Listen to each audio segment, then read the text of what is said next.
नमस्ते।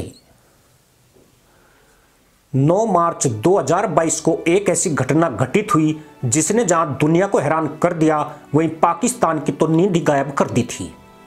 इस दिन एक ब्रह्मोस मिसाइल पाकिस्तान में आ गई थी।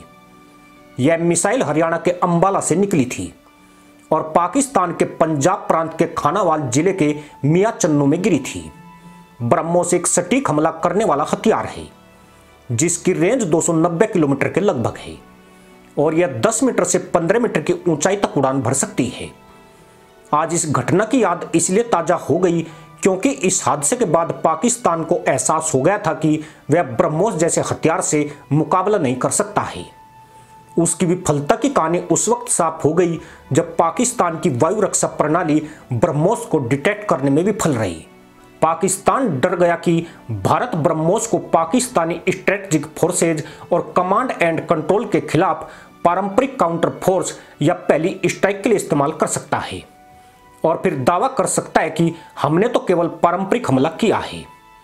इसके बाद पाकिस्तान ने तय कर लिया था कि वह किसी भी हमले को रोकने के लिए फुल प्रूफ तैयारी करेगा, पर यह उसी स्थिति में मुमकिन था जब पाकिस्तान अपनी क्षमताओं का प्रदर्शन करे। इसी मकसद के तहत उसने साइन 3 और अबाबिल जैसे न्यूक्लियर वॉर हेड्स बनाए और उनकी नुमाइश की। पर यहां तक जो हुआ वो तो सब ठीक था, लेकिन मदरसा मुल्क की मदरसा कौम इससे भी 4 कदम आगे निकलने के लिए तहमद कस बैठी और नतीजा यह हुआ कि अमेरिका के निशाने पर आज पाकिस्तान है। अमेरिका ने उसके बैलिस्टिक मिसाइल प्रोग्राम से जुड़े 4 संस्थानों पर प्रतिबंध लगाकर पाकिस्तान की सारी आबोहवा बिगाड़ दी है। अमेरिका के एक्शन से मदरसा मुल्क में इस समय हड़कंप मचा हुआ है। देश के टोपी छाप मुल्ला अमेरिका को कोसने में लगे हुए हैं। स्थिति ऐसी है कि जिस देश के पास खाने को दाने नहीं और खेतों में पानी देने के लिए बिजली नहीं, वो खतरनाक हथियारों के चाह में जमकर पैसा बहा रहा है। कहने वाले जरूर कहते हैं कि ब्रह्मोस ने पाकिस्तानी मुल्लाओं की ऐसी फाड़ी की अब वह अमेरिका का ही दुश्मन बन गया है, पर मामला इससे भी आगे का है जो इन फंटर मुल्लाओं की धूर्त मुल्ला नियत का पर्दाफाश करता है। पाकिस्तान पहले मध्यम दूरी तक मार करने वाली बैलिस्टिक मिसाइल साइन 3 बना चुका है जिसकी रेंज 2075 किलोमीटर तक है और यह भारत में कहीं भी हमला कर सकती है। इसके अलावा अबाबिल भी इसी श्रेणी की मिसाइल है जो 2200 किलोमीटर की रेंज में शामिल है, लेकिन इसके बावजूद मदरसा मुल्क लंबी दूरी वाली बैलिस्टिक मिसाइल के निर्माण में जुटा हुआ है, यानी ऐसी अंतर महाद्वीपीय मिसाइल जिसकी रेंज 3000 किलोमीटर से भी अधिक हो। इसका मतलब साफ है कि पाकिस्तान ने अपना टारगेट बढ़ा दिया है और अब वह भारत से भी परे जाकर किसी अन्य देश पर भी हमला करने की योजनाएं बना रहा है। हालांकि अमेरिका का आरोप है कि पाकिस्तान का बैलिस्टिक मिसाइल प्रोग्राम उसके लिए खतरा है, पर यह पूरी तरह सत्य नहीं है। अभी तक किसी मुल्ला मुल्क की इतनी औकात नहीं है कि वह अमेरिका से टकराने का दुस्साहस कर सके।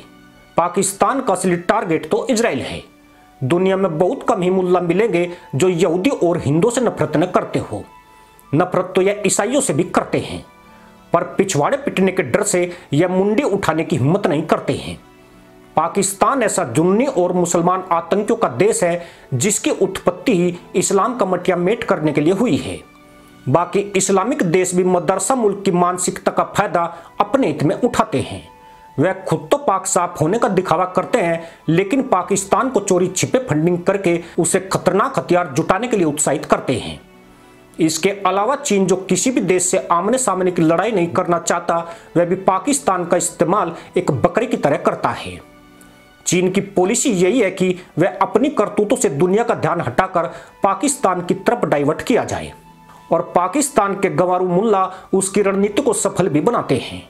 अमेरिका ने पाकिस्तान के बैलिस्टिक मिसाइल कार्यक्रम में कल पुर्जे और तकनीक मुहैया कराने वाले 4 संस्थानों पर पाबंदी लगाई तो मदरसा मुल्क के नेताओं ने भारत के मिसाइल प्रोग्राम का मुद्दा उछालना शुरू कर दिया, जबकि पाकिस्तान यह साबित नहीं कर सका कि जब उसके पास भारत में कहीं भी हमला करने वाली मिसाइलें मौजूद है तो उसे और लंबी दूरी वाली मिसाइलों की क्या जरूरत है। ऐसे में सवाल उठे कि भारत को बदनाम करने और उसे चीन को काउंटर किए जाने वाले हथियारों के निर्माण से रोकने के पीछे एक पूर्व नियोजित साजिश है। चीन जो सबसे घातक वेपन का जखीरा जमा करने में जुटा है, भारतीय सेना के आधुनिकीकरण की तेजी से बीजिंग में खलबली मची हुई है। चीन खुद तो भारत को रोक नहीं सकता है, लेकिन पाकिस्तान की पीठ पर सवार होकर अंतर्राष्ट्रीय दबाव दुनिया में क्रिएट कर सकता है। यानी पाकिस्तान कहेगा कि आप हमें तो रोक रहे हैं परंतु भारत को कुछ भी नहीं कहते हैं। मजे की बात यह है कि अमेरिकी पाबंदियों के बाद पाकिस्तान ने ऐसी ही बकलोली करनी शुरू कर दी है। भारत की अरिहंत और अरिघात परमाणु पनडुब्बियां भारतीय नौसेना का हिस्सा बन चुकी है। ब्रिटेन, फ्रांस, अमेरिका, रूस और चीन के साथ भारत उन देशों में शामिल हो गया है जो दुनिया के किसी भी देश पर परमाणु हमला करने की क्षमता रखता है। मोटे शब्दों में समझे तो भारत अपनी परमाणु पनडुब्बियों को समुद्र के रास्ते कहीं भी ले जाकर वहां से परमाणु हमला कर सकता है। अब भारत को इसके लिए सतह से सतह पर मार करने वाली मिसाइलों पर आश्रित होने की आवश्यकता नहीं है। पर पाकिस्तानी मुल्लाओं की धूर्त मुल्ला पॉलिसी अमेरिका को रिझाने में नाकाम रही। कहा जाता है कि इजराइल की खुफिया एजेंसी मोसाद ने ही पाकिस्तान की साजिश के सबूत अमेरिका तक पहुंचाए हैं, जिसके बाद अमेरिका को पता चला कि स्पेस प्रोग्राम के नाम पर मुल्ला कितना बड़ा घोटाला कर रहे थे। इजराइल ने भी अमेरिका पर पाकिस्तान की लगाम कसने के लिए दबाव बढ़ा दिया। साथ ही अमेरिका के नीति निर्धारकों में भारत के बढ़ते प्रभाव का परिणाम और पाकिस्तान की रक्षा क्षमताओं में कमी लाने के लिए भारत ने अमेरिकी कंधे और दबाव का इस्तेमाल किया।